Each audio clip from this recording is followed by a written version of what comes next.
Hello dear students, welcome to my YouTube channel EV talk. ಪ್ರಿಯ ವಿದ್ಯಾರ್ಥಿಗಳೇ, ನನ್ನ YouTube channel EV ಟಾಕ್ಗೆ ನಿಮಗೆ ಸ್ವಾಗತ.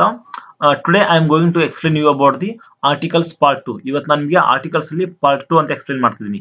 ಮೀನ್ಸ್ ನನ್ನ ಪ್ರೀವಿಯಸ್ ವಿಡಿಯೋದಲ್ಲಿ ನನ್ನ ಪ್ರೀವಿಯಸ್ ವಿಡಿಯೋದಲ್ಲಿ ಆರ್ಟಿಕಲ್ಸ್ ಸಂಬಂಧಪಟ್ಟಾಗೆ ಪಾರ್ಟ್ 1 ಅನ್ನೋದನ್ನ ಎಕ್ಸ್ಪ್ಲೇನ್ ಮಾಡಿದ್ದೀನಿ. ಅದರಲ್ಲಿ ನಾನು ಇನ್ಡೆಫಿನಿಟ್ ಆರ್ಟಿಕಲ್ ಎ ಬಗ್ಗೆ ಎಕ್ಸ್ಪ್ಲೇನ್ ಮಾಡಿದ್ದೀನಿ. ಇವತ್ತು ಆರ್ಟಿಕಲ್ಸ್ ಪಾರ್ಟ್ 2 ಅಲ್ಲಿ ಇನ್ಡೆಫಿನಿಟ್ ಆರ್ಟಿಕಲ್ ಆನ್ ಬಗ್ಗೆ ನಾನು ನಿಮಗೆ ಇವತ್ತು ಎಕ್ಸ್ಪ್ಲೇನ್ ಮಾಡ್ತಾ ಇದ್ದೀನಿ. ನಾವು let's see the indefinite article use of an ಬಗ್ಗೆ ನೋಡೋಣ. an ನಾವು ಎಲ್ಲೆಲ್ಲಿ ಯೂಸ್ ಮಾಡ್ತೀವಿ ಅಂತ ನೋಡೋಣ. ಇವಾಗ let's see the students, indefinite article ಅಲ್ಲಿ ಬರುತ್ತೆ ಯಾವುದು an ಅನ್ನೋದು ಬರುತ್ತೆ. ಹೌದಾ, ಇಲ್ಲಿ ಇವತ್ತು ನಾನು ನಿಮ್ಗೆ ಹೇಳ್ತಾ ಇರೋದು ಯೂಸ್ ಆಫ್ an ಬಗ್ಗೆ ಹೇಳ್ತಿರೋದು. ನಾವು an ಅನ್ನ ಯಾವ ಪ್ಲೇಸ್ ಅಲ್ಲಿ ಯೂಸ್ ಮಾಡಬೇಕು ಅಥವಾ ಯಾವ ವರ್ಡ್ ಕಿಂತ ಮುಂಚೆ ಯೂಸ್ ಮಾಡಬೇಕು, ಹಾಗೆ ಪ್ರಾಪರ್ ಆಗಿ ನಾವು ಎಲ್ಲಿ ಯೂಸ್ ಮಾಡಬಾರ್ದು ಅನ್ನೋದು ಕೂಡ ಹೇಳ್ತೀನಿ ನಾನು ನಿಮ್ಗೆ ಇವತ್ತು. ಸಿ ದೇರ್, indefinite article ಅಲ್ಲಿ ಮೊದಲನೇದಾಗಿ ನಾವು ಆನ್ ಎಲ್ಲಿ ಯೂಸ್ ಮಾಡ್ಬೇಕಂತಂದ್ರೆ, an is used before a word which beginning with vowel. ನೋಡ್ರಿ, ನಾವು ಆನ್ ಅನ್ನು ಯೂಸ್ ಮಾಡ್ಬೇಕಂದ್ರೆ the word which beginning with vowel sound. ಯಾವ ಶಬ್ದ ಸ್ವರದಿಂದ ಪ್ರಾರಂಭವಾಗಿರುತ್ತೋ ಅಥವಾ ಸ್ವರ ಶಬ್ದ ಬರುತ್ತಲ್ಲ, ಅಂದ್ರೆ ಓವೆಲ್ ಸೌಂಡ್ ನಿಂದ ಪ್ರಾರಂಭ ಆಗಿರುತ್ತೋ ಯಾವ ಶಬ್ದ, ಆ ಶಬ್ದಕ್ಕಿಂತ ಮುಂಚೆ ನಾವು ಆನ್ ಅನ್ನೋ ಆರ್ಟಿಕಲ್ ಅನ್ನ ಯೂಸ್ ಮಾಡಬೇಕು. ನೀವು ಎಕ್ಸಾಂಪಲ್ ನೋಡಿದ್ರೆ ಅರ್ಥ ಆಗುತ್ತೆ. Let's see the example. ನೋಡಿ, ಆನ್ ಆಪಲ್ ಅಂತ ಇದೆ, ಆನ್ ಎಲಿಫೆಂಟ್ ಅಂತ ಇದೆ, ಆನ್ ಆರೆಂಜ್ ಅಂತ ಇದೆ, ಆನ್ ಇಂಕ್ ಅಂತ ಇದೆ. ಸೊ ಈ ಎಲ್ಲಾ ಶಬ್ದಗಳು ಕೂಡ ಓವೆಲ್ ನಿಂದ ಪ್ರಾರಂಭವಾಗಿವೆ. ನಿಮ್ಗೆ ಗೊತ್ತಿದೆ ಇಂಗ್ಲಿಷ್ ನಲ್ಲಿ ಎಷ್ಟು ಓವೆಲ್ಸ್ ಇದೆ, 5 ಓವೆಲ್ಸ್ ಇದೆ, 21 ಕಾನ್ಸನೆಂಟ್ ಇದೆ ಅಂತ ನಿಮ್ಗೆ ಆಲ್ರೆಡಿ ಗೊತ್ತಿರುತ್ತೆ. ಓಕೆ, ಇವಾಗ 5 ಓವೆಲ್ಸ್ ಅಲ್ಲಿ ಯಾವ್ದು ಬರುತ್ತೆ? ಎ ಬರುತ್ತೆ, ಇ ಬರುತ್ತೆ, ಐ ಬರುತ್ತೆ, ಓ ಬರುತ್ತೆ, ಯು ಬರುತ್ತೆ. ಅಂದ್ರೆ A, E, I, O, U ಅಂತ ಓವೆಲ್ ಬರುತ್ತೆ.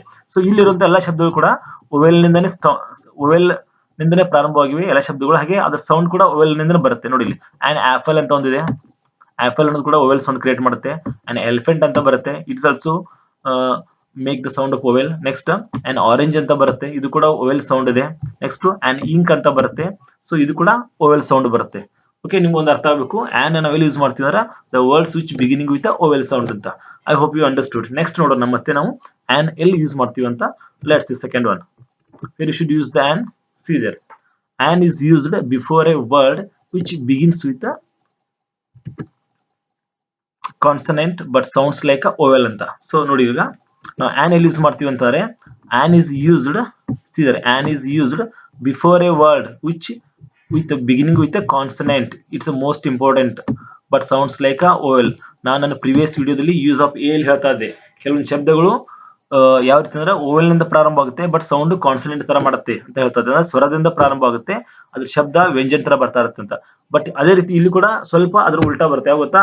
On is used before a word which begins with consonant sound. ನೋಡ್ಲಿ, ಆ ಶಬ್ದ ಕಾನ್ಸನೆಂಟ್ ನಿಂದ ಪ್ರಾರಂಭ ಆಗುತ್ತೆ, ಶಬ್ದ ಅಲ್ಲ ಅಂದ್ರೆ ವ್ಯಂಜನದಿಂದನೇ ಪ್ರಾರಂಭ ಆಗುತ್ತೆ. But sounds like a vowel. ಅದ್ರ ಶಬ್ದ ಯಾವ ರೀತಿ ಇರುತ್ತೆ? ಸ್ವರದ ತರ ಬರ್ತಾ ಇರುತ್ತೆ. ನೀವು ಎಕ್ಸಾಂಪಲ್ ನೋಡಿದ್ರೆ ಅರ್ಥ ಆಗುತ್ತೆ. ಇಲ್ಲಿ ನೋಡಿ, ಒಂದು ಎಕ್ಸಾಂಪಲ್ ಇದೆ, ಈ ಎಕ್ಸಾಂಪಲ್ ನೀವು ಅರ್ಥ ಆಗುತ್ತೆ.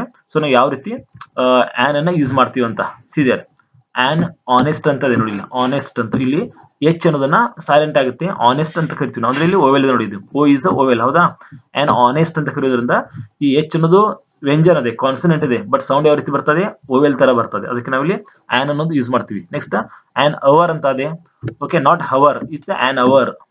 ಆನ್ ಅವರ್ ಅಂತ ಇಲ್ಲಿ ಮೀನ್ಸ್ ಇಷ್ಟೇ ಆಗುತ್ತೆ ಆನ್ ಅವರ್ ಅಂತ. ಹೌದಾ, ಇಲ್ಲಿ ಇದು ಎಚ್ ಅನ್ನೋದು ಕಾನ್ಸನೆಂಟ್ ಬರುತ್ತೆ, but O is a vowel. ಹೌದಾ, ಬಟ್ ಇಲ್ಲಿ ಸೌಂಡ್ ಯಾವ ರೀತಿ ಬರ್ತದೆ?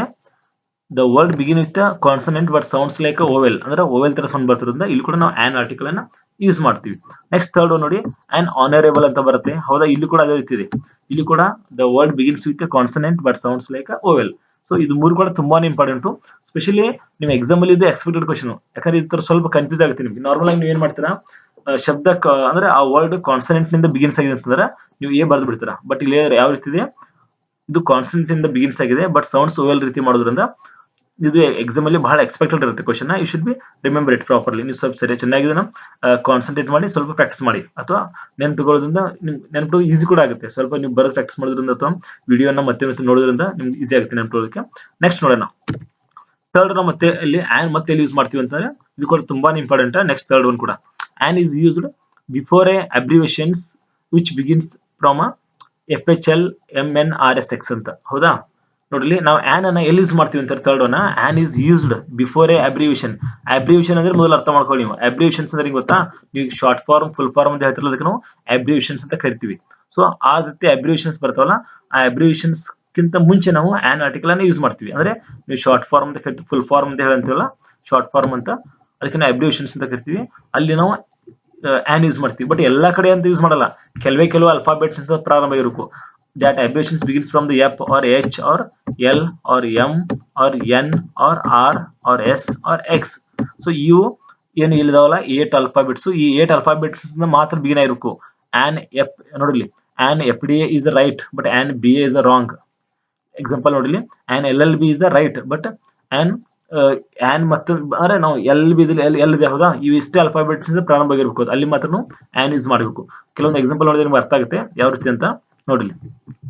ಆನ್ ಎಮ್ ಎ ಅಂತ ಬರುತ್ತೆ, next on L L B ಅಂತ ಬರುತ್ತೆ, ಆನ್ ಎನ್ ಸಿ ಸಿ ಅಂತ ಬರುತ್ತೆ, ಆನ್ ಎಸ್ ಡಿ ಅಂತ ಬರುತ್ತೆ. ನೋಡ್ರಿ ಇವೆಲ್ಲ ಕೂಡ ಇಲ್ಲಿ ಮೇಲ್ಗಡೆ ಅಲ್ಫಾಬೆಟ್ ಇದಾವೆ ಹೌದಾ. ಆಮೇಲೆ ಇನ್ನು ಇಲ್ಲಿ ಆನ್ ಎಚ್ ಎ ಎಲ್ ಅಂತ ಬರಿಬಹುದು, an M B B S ಅಂತ ಬರ್ಬೋದು, ಆನ್ ಎನ್ ಸಿ ಸಿ ಅಂತ ಇದೆ already, an R S S ಅಂತ ಬರ್ಬೋದು, ಆನ್ ಎಸ್ ಡಿ ಅಂತ ಬರ್ಬೋದು, ಆನ್ ಎಕ್ಸ್ರೇ ಅಂತ ಬರ್ಬೋದು. ಸೊ ಎಲ್ಲ ಕೂಡ ಈ ರೀತಿ ಬಿಗಿನ್ಸ್ ಆದ್ರೆ ನಾವು ಇಲ್ಲಿ ಆನ್ ಆರ್ಟಿಕಲ್ ಯೂಸ್ ಮಾಡಬೇಕು. ನಿಮ್ಗೆ ಇನ್ನೊಂದು ನೆನಪಿಡಬೇಕು students, abbreviations are different, acronyms are different. ಒಂದು ನಿಮ್ಗೆ ಸ್ವಲ್ಪ ಡಿಫ್ರೆನ್ಸ್ ಹೇಳ್ತೀನಿ ಒಂದು 30 ಸೆಕೆಂಡ್ ಅಲ್ಲಿ. ಏನಂತಂದ್ರೆ ಅಬ್ರಿವೇಷನ್ಸ್ ಅಂತಾರೆ ಈ ರೀತಿ ಇರುತ್ತೆ, on M A, on L L B, on N C C ಅಂತ. ಬಟ್ ಇದ್ರಲ್ಲಿ ಇನ್ನೊಂದು ಬರುತ್ತೆ ಅಕ್ರಾನಮಸ್ ಅಂತ. ಅಕ್ರಾನಮಸ್ ಅಂದ್ರೆ ಏನ್ ಗೊತ್ತಾ, ಅದು ಕೂಡ ಶಾರ್ಟ್ ಫಾರ್ಮ್ ಅಲ್ಲಿ ಇರುತ್ತೆ, ಬಟ್ ಅದು ಪಾಪ್ಯುಲರ್ ಆಗಿಬಿಟ್ಟಿರುತ್ತೆ ಅದೇ ಹೆಸರಲ್ಲಿ. ಎಕ್ಸಾಂಪಲ್ ಗೊತ್ತಾ, ಆನ್ ಏಡ್ಸ್ ಅಂತ ಒಂದು ಶಬ್ದ ಇದೆ ಹೌದಾ, ಏಡ್ಸ್ ಅನ್ನೋದು, ಏಡ್ಸ್ ಕೂಡ ಒಂದು ಫುಲ್ ಫಾರ್ಮ್ ಇದೆ, ಬಟ್ ಅದೇ ಹೆಸರಿಂದ ಅದು ಪಾಪ್ಯುಲರ್ ಆಗಿದೆ, ಅದಕ್ಕೆ ನಾವು ಅಕ್ರಾನಮಸ್ ಅಂತ ಕರಿತೀವಿ. ನಾವು ಅಲ್ಲಿ ಆನ್ ಯೂಸ್ ಮಾಡಂಗಿಲ್ಲ. ನೆಕ್ಸ್ಟ್ ಆನ್ ಯುನೆಸ್ಕೋ ಅಂತ ಅನ್ನಕ್ ಬರಲ್ಲ, ಯುನೆಸ್ಕೋ ಎಲ್ಲ ಕೂಡ ಅದಕ್ಕೂ ಕೂಡ ಫುಲ್ ಫಾರ್ಮ್ ಇದೆ, ಬಟ್ ಅದೇ ಹೆಸರಿಂದ ಅದು ಫೇಮಸ್ ಆಗಿರುತ್ತೆ, ಅದಕ್ಕೆ ನಾವು ಅಕ್ರಾನಮಸ್ ಅಂತ ಕರಿತೀವಿ. ಸೊ ಅಲ್ಲಿ ನಾವು ಆನ್ ಆರ್ಟಿಕಲ್ ಅನ್ನ ಯೂಸ್ ಮಾಡಲ್ಲ. So I hope you understood ನಾವು ಆನ್ ಎಲ್ಲೆಲ್ಲಿ ಯೂಸ್ ಮಾಡೋದು ಅಂತ ನೀವು ಅರ್ಥ ಮಾಡ್ಕೊಂಡಿರ ಅಂತ ಅನ್ಕೊಂಡಿದ್ದೀನಿ. ಸೊ ನೆಕ್ಸ್ಟ್ ನಾನು ವಿಡಿಯೋದಲ್ಲಿ ನಿಮ್ಗೆ ಹೇಳ್ತೀನಿ. ನಾನು ಮತ್ತೆ ನೆಕ್ಸ್ಟ್ ವಿಡಿಯೋದಲ್ಲಿ ಯೂಸ್ ಆಫ್ ದ ಬಗ್ಗೆ ಎಕ್ಸ್ಪ್ಲೇನ್ ಮಾಡ್ತೀನಿ, ಡೆಫಿನೆಟ್ ಆರ್ಟಿಕಲ್. ಸೊ ನಾನು ಅದನ್ನು ಕೂಡ soon I will upload it. ನಾನು ಮತ್ತೆ ಈ ವಿಡಿಯೋ ನೆಕ್ಸ್ಟ್ ನಾನು ಕೂಡ ಅಪ್ಲೋಡ್ ಮಾಡ್ತಿದ್ದೀನಿ. ಆ ನೆಕ್ಸ್ಟ್ ವಿಡಿಯೋದಲ್ಲಿ ಯೂಸ್ ಆಫ್ ದ ಅಂದ್ರೆ ಡೆಫಿನೆಟ್ ಆರ್ಟಿಕಲ್ ದ ಬಗ್ಗೆ ಎಕ್ಸ್ಪ್ಲೇನ್ ಮಾಡ್ತೀನಿ. ಜೊತೆಗೆ ಎಕ್ಸ್ಟ್ರಾ ಇನ್ನೊಂದೇನಪ್ಪ ಅಂತಾರೆ, ನೆಕ್ಸ್ಟ್ ಅದಾದ್ಮೇಲೆ ಇನ್ನೊಂದು ನಾನು ವಿಡಿಯೋ ಕೂಡ ಅಪ್ಲೋಡ್ ಮಾಡ್ತೀನಿ, ಅಂದ್ರೆ ನಾವು ಎಲ್ಲೆಲ್ಲಿ ಆರ್ಟಿಕಲ್ಸ್ ಅನ್ನು ಯೂಸ್ ಮಾಡಬಾರ್ದು ಅಂತ. ಸೊ ಅದನ್ನು ಕೂಡ ನೀವು ಹೇಳ್ತಾ ಇದ್ದೀನಿ. ಸೊ ಐ ಹೋಪ್ ನಿಮ್ಗೆ ಅರ್ಥ ಆಗಿದೆ ಅಂತ ಅನ್ಕೋತೀನಿ. If you like my video please share ಮಾಡಿ, ಸಬ್ಸ್ಕ್ರೈಬ್ ಮಾಡಿ. So thank you so much for watching my video.